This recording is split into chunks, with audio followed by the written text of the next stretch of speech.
আসসালামু আলাইকুম সুপ্রিয় শিক্ষার্থীবৃন্দ, নিশ্চয়ই আপনারা সকলেই ভালো আছেন। আলিফ কমার্স একাডেমি নাটোরের পক্ষ থেকে আপনাদেরকে জানাচ্ছি আন্তরিক শুভেচ্ছা এবং অভিনন্দন। দেখেন, এই অঙ্কটি এসেছে এনইউবিবি অনার্স ডিপার্টমেন্ট অফ অ্যাকাউন্টিং 2021। এটা হচ্ছে ক্যাপিটাল স্ট্রাকচার চ্যাপ্টার অর্থাৎ চ্যাপ্টার 9 অটোস লিমিটেড। আপনাদের একটু জানিয়ে দিতে চাই, যারা BBA honours department of accounting, management, marketing বা ফিনান্স ব্যাংকিং ডিপার্টমেন্টে আছেন, প্রত্যেকের জন্যই কিন্তু এই অঙ্কটি অনেক বেশি ইম্পর্টেন্ট। আমরা অঙ্কর রিকোয়ারমেন্ট এতে ইপিএসটা বাহির করেছি, মানে আর্নিং পার শেয়ার, এবং এখন আমরা রিকোয়ারমেন্ট বিটা করব। তো রিকোয়ারমেন্ট বি করার শুরুতে আমি আগেও বলেছি, এটা কিন্তু ভিডিওর পার্ট 2। পার্ট 1টা আপনাদের দেখতে হবে, ক্যালকুলেশন ছিল এবং ক্যালকুলেশন করার পরে ইপিএস পর্যন্ত করেছিলাম।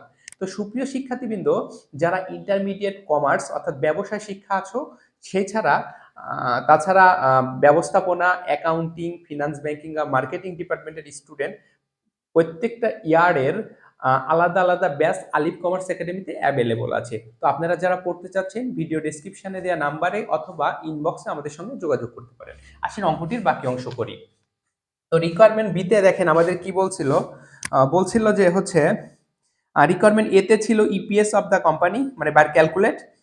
বিতে বলছিল indifference point of EBIT of alternative A and C. A মানে কি অল্টারনেটিভ 1 আর অল্টারনেটিভ কি 3, তাই না? আমাদের বলছে ইনডিফারেন্স পয়েন্ট। তাহলে দেখেন, ইনডিফারেন্স পয়েন্টের সূত্র আমরা কি জানি, ইবিআইটি ইবিআইটি মাইনাস ইন্টারেস্ট। প্রথমে কত আমাদের 1 আর 3 বলছে, তাই না? 1 আর 3, 1, এখানে লিখবো 1 মাইনাস টি আর ট্যাক্স রেট মাইনাস পিডি, পিতে প্রিফারেন্স, ডিতে ডিভিডেন্ড। এখানে 1 1 মানে কি এ এর বুঝাইছে, আর এখানে n1 মানে শেয়ারও প্রথমটা। এরপরে আবার কি দেখেন, ইবিআইটি মাইনাস কি ইন্টারেস্ট, এখানে কত 3, তাই না? 3 না, 1 মাইনাস টি আর, টিতে ট্যাক্স আর তে রেট মাইনাস পিডি, কত 3, আর n2। এখন অনেকেই আপনাদের মধ্যে প্রশ্ন করতে পারেন যে স্যার, আমার তো রিকোয়ারমেন্ট এতেও পিডি নাই, সিতেও পিডি নাই, তাহলে আপনি সূত্রের মধ্যে কেন পিডি লিখলেন? পিডি লিখার একটাই কারণ, আমি ফুল সূত্রটি লিখেছি, যতটুক আছে ততটুক লিখবো, পিডি নাই ওখানে শূন্য দিয়ে দিব। আসেন আমরা একটু ক্যালকুলেশন করি। একটা ভালো ক্যালকুলেটর আমাকে কেউ দিবেন? সরি, এখানে n3, গুড। তাহলে দেখেন, ইবিআইটি ইবিআইটি প্রথমটার ইন্টারেস্ট কত, 2 লক্ষ টাকা না? 2 লক্ষ।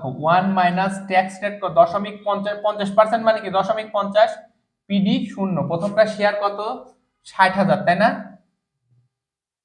আচ্ছা, দ্বিতীয়টা দেখেন, ইবিআইটি মাইনাস ইন্টারেস্ট, তৃতীয়টার কত আছে, 40 লক্ষ টাকা না? সরি, 4 লক্ষ। 4 লক্ষ। 1 minus tax rate 50, PD 0, share কত আছে, 40,000। খেয়াল করি, তাহলে আমরা একটা কাজ করতে পারি, ইবিআইটি মাইনাস কত, 2 লক্ষ, এটার সাথে গুণ কি 0.50 না? 1 থেকে 0.50 বাদ দিলে কি 0.50, আর এখানে হচ্ছে কত, ইবিআইটি মাইনাস, একে আর কাজ করবো 60 আর 40 এর কাজ করবো, এখানে কত, 4 লাখ ইন্টু দশমিক কত 50 না? এখন খেয়াল করেন, এখানে আমরা উভয় পাশে এখানে কত দিতে পারি আমরা, 6, আর এখানে দিতে পারি 4, ছোট করে নিলাম। আপনারা একটু এখানে লিখবেন যে উভয় পাশের হরকে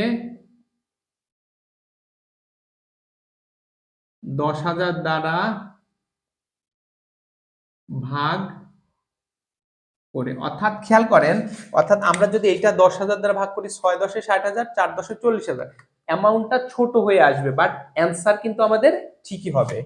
খেয়াল করেন, এবার আমরা কি করতে পারি, এখানে 6, এইটা দিয়ে দশমিক ইয়েকে ইবিআইটি গুণ করলে কি 0.50 ইবিআইটি হবে না? ইবিআইটি এটা দিয়ে 2 লাখে গুণ করলে কত? 1 লক্ষ। 1 লক্ষ ইকুয়াল টু কত? 0.50 ইবিআইটি। ইবিআইটি মাইনাস কত? 2 লক্ষ না? 2 লক্ষ, তাই না? Divided by 4। এখন আমরা যদি আড়াআড়ি গুণ করি, এই 6 দ্বারা 0.50 করলে কত? গুণ করলে 3 বিআইটি হয় না? 3 বিআইটি মাইনাস 4 ছক 6 দুগুণ 12 লক্ষ না? 12 লক্ষ ইকুয়াল টু 4। তাহলে 2 ইবিআইটি হয় না? 2 ইবিআইটি মাইনাস 4 অক্ষে 4 লক্ষ। তাহলে খেয়াল করেন, এখন আমরা যদি একটা কাজ করি, 3 ইবিআইটি মাইনাস এই 2টা এই পাশে নিয়ে আসলে মাইনাস হবে না? প্লাস আছে মাইনাস হবে। 2 বিআইটি ইকুয়াল টু এই প্লাস আছে ওই পাশে নিয়ে গেলে কত? 12 লক্ষ প্লাস মাইনাস কত?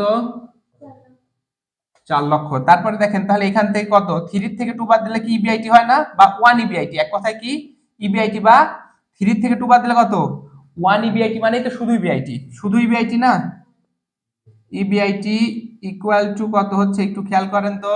12 থেকে হচ্ছে 4 বাদ দিলে কত? 8 লক্ষ। এই হচ্ছে আমাদের অঙ্ক। তো সুপ্রিয় শিক্ষার্থীবৃন্দ, এই অঙ্কটি যারা পার্ট 1 এবং পার্ট 2 দেখেছেন, তারা যদি কোথাও বুঝতে না পারেন কমেন্ট বক্সে কমেন্ট করবেন, আমি আপনাদের বুঝিয়ে দেওয়ার চেষ্টা করব ইনশাল্লাহ। তো এতক্ষণ সঙ্গে থাকার জন্য সকলকে আন্তরিক শুভেচ্ছা এবং অভিনন্দন।